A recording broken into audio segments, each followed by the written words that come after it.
Hello friends, welcome back to my channel. Hope you all doing good. ಇವತ್ತಿನ ಈ ವ್ಲಾಗ್ನ ನಾನು ಈವ್ನಿಂಗ್ 4 o'clock ಸ್ಟಾರ್ಟ್ ಮಾಡ್ತಾ ಇದ್ದೀನಿ. ಬೆಳಗ್ಗೆಯಿಂದ ಸ್ವಲ್ಪ ಬ್ಯುಸಿ ಇರೋದ್ರಿಂದ ಮಾರ್ನಿಂಗಿಂದ ವ್ಲಾಗ್ನ ಶೂಟ್ ಮಾಡೋಕ್ಕಾಗಿಲ್ಲ. ಈಗ ಹೇರ್ ಪ್ಯಾಕ್ನ ಹಾಕ್ಕೊತಾ ಇದ್ದೀನಿ ಫ್ರೆಂಡ್ಸ್. ನಾನು ದಾಸವಾಳ ಹೂವು ಯಾವಾಗಲಾದರೂ ಆಚೆ ಕಡೆ ಹೋದಾಗ ಸಿಕ್ಕಿದ್ರೆ ಈ ರೀತಿ ತಂದು ಫ್ರಿಜ್ಜಲ್ಲಿ ಸ್ಟೋರ್ ಮಾಡಿ ಇಟ್ಕೊಂಡ್ಬಿಡ್ತೀನಿ. ಆಗ ನನಗೆ ಟೈಮ್ ಯಾವಾಗ ಸಿಗುತ್ತೋ ಆವಾಗ ಹೇರ್ ಪ್ಯಾಕ್ನ ಪ್ರಿಪೇರ್ ಮಾಡಿಬಿಟ್ಟು ಆರಾಮಾಗಿ ಹಚ್ಕೊತೀನಿ.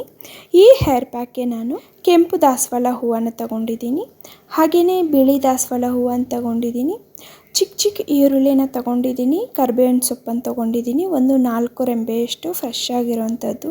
ಈ ಚಿಕ್ಕ ಈರುಳ್ಳಿನ ನಾವು ಸ್ಕ್ಯಾಲ್ಪ್ಗೆ ಆಗಾಗ ನಾವು ಈ ರೀತಿ ಪ್ಯಾಕ್ಸಲ್ಲಿ ಹಾಕ್ಕೊಂಡು ಯೂಸ್ ಮಾಡೋದ್ರಿಂದ ತಲೆಯಲ್ಲಿರುವಂತಹ ಡ್ಯಾಂಡ್ರಫ್ ಸಂಪೂರ್ಣವಾಗಿ ಕಡಿಮೆ ಆಗುತ್ತೆ ಫ್ರೆಂಡ್ಸ್.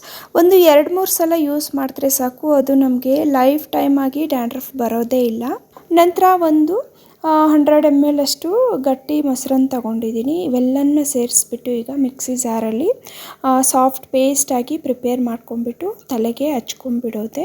ಈ ರೀತಿ ನಾವು ಮನೆ ಸುತ್ತಮುತ್ತನೇ ಇಟ್ಕೊಂತಹ ನ್ಯಾಚುರಲ್ ಹೇರ್ ಕೇರ್ ಇಂಗ್ರೀಡಿಯೆಂಟ್ಸನ್ನು ಉಪಯೋಗಿಸ್ಕೊಂಡು ಹೇರ್ ಪ್ಯಾಕ್ಸ್ನ ಆಗಾಗ ತಲೆಗೆ ಹಚ್ಚೋದ್ರಿಂದ ಟೈಮ್ ಸಿಕ್ಕಾಗ ನಮ್ಮ ಹೇರ್ ತುಂಬಾ ಹೆಲ್ದಿಯಾಗಿರುತ್ತೆ ಫ್ರೆಂಡ್ಸ್. ಹೇರ್ ಫಾಲ್ ಆಗಲ್ಲ, ಡ್ಯಾಂಡ್ರಫ್ ಇರೋದಿಲ್ಲ, ಹೇರ್ ಸಹನೂ ತುಂಬ ಸಿಲ್ಕಿ ಆಗುತ್ತೆ. ಹೇರ್ ತುಂಬ ರಫ್ ಆಗಿರೋವಂಥವ್ರು ಮತ್ತು ಸ್ಪ್ಲಿಟ್ಸ್ ಎಲ್ಲ ಆಗಿರುತ್ತಲ್ಲ ಫ್ರೆಂಡ್ಸ್, ಅಂಥವರು ವಾರದಲ್ಲಿ 1-2 ಸಲ ಈ ಎಲ್ಲ ಇಂಗ್ರೀಡಿಯೆಂಟ್ಸ್ಗೆ ಸ್ವಲ್ಪ ಅಲೋವೆರಾ ಜೆಲ್ಲನ್ನು, ಅಂದರೆ ನ್ಯಾಚುರಲಾಗಿ ಸಿಗೋವಂಥದ್ದು ಇರ್ಬೋದು, ಇಲ್ಲ ಆಚೆ ಕಡೆ ನೀವು ಕೊಂಡ್ಕೊಂಡು ಬರೋವಂಥದ್ದು ಇರ್ಬೋದು, ಅಲೋವೆರಾ ಜೆಲ್ನ ಸೇರಿಸ್ಬಿಟ್ಟು ಅಪ್ಲೈ ಮಾಡೋದ್ರಿಂದ ಹೇರ್ ಕರ್ಲಿ ಅಥವಾ ರಫ್ ಆಗಿರೋದು ಸ್ವಲ್ಪ ಸಿಲ್ಕಿ ಆಗುತ್ತೆ, ಪ್ಲಸ್ ಸ್ಮೂತಾಗಿ ತುಂಬ ಉದ್ದವಾಗಿ ಬೆಳೆಯೋಕ್ಕೆ ಸಹಾಯ ಆಗುತ್ತೆ. ದಾಸವಾಳ ಹೂವು ತುಂಬ ಕೆಂಪಿಗೆ ಪೇಸ್ಟ್ ಆಗಿರೋದ್ರಿಂದ ಬಟ್ಟೆ ಮೇಲೆ ಚೆಲ್ಲಿದ್ರೆ ಅದು ಮಾರ್ಕ್ ಹಂಗೆ ಉಳಿದೋಗುತ್ತೆ ಫ್ರೆಂಡ್ಸ್. ಸೊ ಈ ರೀತಿ ಒಂದು ಕ್ಲಾತ್ನ ವೇಲೋ ಇಲ್ಲ ನಿಮಗೆ ಈ ಥರ ಏನಾದರೂ ಕ್ಲಾತ್ ಇದ್ದರೆ ಅದನ್ನು ಹಾಕ್ಕೊಂಬಿಟ್ಟು ಹೇರ್ ಪ್ಯಾಕ್ನ ನೀಟಾಗಿ ಹಾಕ್ಕೊಂಬಿಡಿ, ಆಗ ಬಟ್ಟೆ ಮೇಲೆ ಚೆಲ್ಲಲ್ಲ. ಸ್ಕ್ಯಾಲ್ಪ್ಗೆ ನಾನು ಈ ಪ್ಯಾಕ್ಸ್ನ ತುಂಬ ಹಚ್ತೀನಿ, ಯಾಕಂದರೆ ಆ ಡ್ಯಾಂಡ್ರಫ್ ಕಡಿಮೆ ಆಗೋಗುತ್ತೆ. ಬುಡದಿಂದಲೇ ಕೂದಲು ಬೆಳೆಯೋದ್ರಿಂದ ತುಂಬ ಆರೋಗ್ಯಕರವಾಗಿ ಬೆಳೆಯುತ್ತೆ.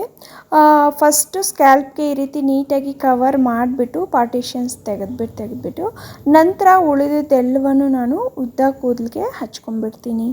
ತುಂಬ ಜನ ಕಂಪ್ಲೇಂಟ್ ಹೇಳ್ತಾ ಇರ್ತಾರೆ, ನಮಗೆ ಹೇರ್ ಫಾಲ್ ಆಗುತ್ತೆ, ಹೇರ್ ಅಷ್ಟು ಚೆನ್ನಾಗಿಲ್ಲ, ಅಂದರೆ ಸಿಲ್ಕಿಯಾಗಿ ಸ್ಮೂತಾಗಿಲ್ಲ, ಏನೇ ಕೇರ್ ತಗೊಂಡ್ರೂ ಆಗಲ್ಲ ಅಂತ. ಕೇರ್ ತಗೊಂಡ್ರೆ ಅಂತೂ ಖಂಡಿತ ಕೂದಲು ತುಂಬ ಆರೋಗ್ಯಕರವಾಗಿರುತ್ತೆ ಫ್ರೆಂಡ್ಸ್. ಬಟ್ ನಾವು ಟೈಮ್ ಕೊಟ್ಟು ಅದಕ್ಕೂ ಸಹ ಸ್ವಲ್ಪ ಕೇರ್ ತಗೋಬೇಕು ಅಷ್ಟೇ. ಎಷ್ಟೇ ವರ್ಕಿಂಗ್ ವುಮೆನ್ ಆದರೂ ಸ್ಯಾಟರ್ಡೆ ಸಂಡೇ ಅಂತೂ ಫ್ರೀ ಇದ್ದೇ ಇರ್ತಾರೆ ಫ್ರೆಂಡ್ಸ್. ನಾವು ವಾರದಲ್ಲಿ 2-3 ಸಲ ಈ ರೀತಿ ರಿಪೀಟ್ ಮಾಡೋಕ್ಕಾಗಲ್ಲ ಅನ್ನೋರು ವಾರಕ್ಕೆ ಒಮ್ಮೆ ಮಾಡಿಕೊಂಡ್ರೆ ಸಾಕು, ನಿಮ್ಮ ಹೇರ್ ಖಂಡಿತ ಆರೋಗ್ಯಕರವಾಗಿರುತ್ತೆ. ಈಗ ಈ ಪ್ಯಾಕಲ್ಲಿ ಉಪಯೋಗಿಸಿರೋದು ದಾಸವಾಳ ಹೂವು ನಮ್ಮ ಸುತ್ತಮುತ್ತ ಸಿಗುತ್ತೆ, ಮನೆಯಲ್ಲೇ ಕರ್ಡ್ ಸಿಗುತ್ತೆ, ಈರುಳ್ಳಿ ಸಿಗುತ್ತೆ, ಕರಿಬೇವಿನ ಸೊಪ್ಪು ಸಹ ನಮ್ಮ ಸುತ್ತಮುತ್ತ ಸಿಗುವಂಥದ್ದೇ. ಇವೆಲ್ಲವನ್ನು ಹಾಕಿಬಿಟ್ಟು ಮಿಕ್ಸಿ ಜಾರ್ಗೆ ಎಷ್ಟೊತ್ತು ಒರಳಲ್ಲಿ ರುಬ್ಬೋ ಅವಶ್ಯಕತೆಯೂ ಇಲ್ಲ, ಒಂದು 5 ನಿಮಿಷದ ಪ್ರಾಸೆಸ್ ಅಷ್ಟೇ ಫ್ರೆಂಡ್ಸ್. ನಾನು ಇಲ್ಲಿ ಒಂದು 4 o'clock ಹಂಗೆ ಮಿಕ್ಸಿ ಜಾರ್ಗೆ ಹಾಕ್ಕೊಂಡು ಎಲ್ಲನೂ ಪ್ರಿಪೇರ್ ಮಾಡೋಕ್ಕೆ ಸ್ಟಾರ್ಟ್ ಮಾಡಿದೆ. 4:10 ಹಚ್ಬಿಟ್ಟೆ ಫ್ರೆಂಡ್ಸ್ ಆರಾಮಾಗಿ. ಈಗ ಒಂದು 45 minutes ಬಿಟ್ಟು ಶಿವಾಂಶ್ ಬರೋಷ್ಟೊತ್ತಿಗೆ ಹೇರೆಲ್ಲ ನೀಟಾಗಿ ತೊಳ್ಕೊಂಡ್ಬಿಡ್ತೀನಿ. ಹಾಗೂ ಮಂಡೇ ಆಗಿರೋದ್ರಿಂದ ಈವ್ನಿಂಗ್ ದೀಪ ಹಚ್ಚೋಕ್ಕೂ ಆಗುತ್ತೆ, ಹೇರ್ ಪ್ಯಾಕ್ ಆಗ್ದಂಗೂ ಆಗುತ್ತೆ ಅಂತ ನಾನು ಈ ರೀತಿ ಆರಾಮಾಗಿ ಹೇರ್ ಪ್ಯಾಕ್ನ ಪ್ರಿಪೇರ್ ಮಾಡಿಬಿಟ್ಟು ಹಾಕ್ಕೊಂಬಿಟ್ಟೆ. ಶಿವಾಂಶ್ ಬರೋಷ್ಟೊತ್ತಿಗೆ ಆರಾಮಾಗಿ ನಾನು ಸ್ನಾನ ಮಾಡಿಬಿಟ್ಟು ದೀಪ ಹಚ್ಕೊಂಡ್ಬಿಡ್ತೀನಿ. ಅವನು ಬಂದಮೇಲೆ ಅವನ ಕೆಲಸಗಳಿರುತ್ತಲ್ಲ ಫ್ರೆಂಡ್ಸ್, ಅವ್ನಿಗೇನಾದರೂ ಸ್ನ್ಯಾಕ್ಸ್ ಕೊಡೋದು, ಜ್ಯೂಸ್ ಮಾಡಿಕೊಡೋದು, ಈ ರೀತಿ ಎಂಗೇಜ್ ಆದಾಗ ನಾವು ಆಮೇಲೆ ಸ್ನಾನ ಮಾಡೋಷ್ಟೊತ್ತಿಗೆ ನೈಟ್ ಆಗೋಗುತ್ತೆ. ಸೊ ನಾನು 45 minutes ಬಿಟ್ಟು ಶಿವಾಂಶ್ ಬರೋಷ್ಟೊತ್ತಿಗೆ ಸ್ನಾನ ಮಾಡಿಬಿಟ್ಟು ಜ್ಯೂಸನ್ನ ಪ್ರಿಪೇರ್ ಮಾಡ್ತಾಯಿದ್ದೀನಿ. ಜ್ಯೂಸೆಲ್ಲ ಪ್ರಿಪೇರ್ ಮಾಡ್ಕೊಂಬಿಟ್ಟು ಶಿವಾಂಶ್ ಜೊತೆ ಸ್ವಲ್ಪ ಹೊತ್ತು ಕೂತ್ಕೊಂಡು ಮಾತಾಡಿಬಿಟ್ಟು ನಾನು ಆಮೇಲೆ ಪೂಜೆ ಮಾಡಿದೆ. ಶಿವಾಂಶ್ಗೆ red colour dragon fruit juice ಅಂದರೆ ತುಂಬಾ ಇಷ್ಟ. ಹಾಲು ಹಾಕಿ ಮಾಡ್ತೀನಿ, ಸಕ್ಕರೆ ಸೇರಿಸೋದಿಲ್ಲ. ಶಿವಾಂಶ್ಗೆ ನಾನು ಅಷ್ಟಾಗಿ ಸಕ್ಕರೆ ಯಾವುದಕ್ಕೂ ಸೇರಿಸಲ್ಲ ಫ್ರೆಂಡ್ಸ್. ಹಾಲು ಕೊಟ್ಟರು ಸಹ ನಾನು ಬರೀ ಹಾಲನ್ನೇ ಕೊಡ್ತೀನಿ. ಬೂಸ್ಟು ಇಂಥದ್ದು ಸಹ ಯಾವುದೇ ಪೌಡರ್ಸ್ ಸಹ ನಾನು ಸೇರಿಸಲ್ಲ. ಅವನಿಗೆ ರೂಢಿ ಮಾಡಿಲ್ಲ ಮೊದಲಿಂದನೂ, ಸೊ ಅವನಿಗೂ ಇಷ್ಟ ಆಗಲ್ಲ. ಸಕ್ಕರೆ ಹಾಕಿದ್ರೆ ಜ್ಯೂಸ್ ಆಗಲಿ ಹಾಲಾಗಲಿ ಅವನು ಖಂಡಿತ ಕುಡಿಯೋದೇ ಇಲ್ಲ.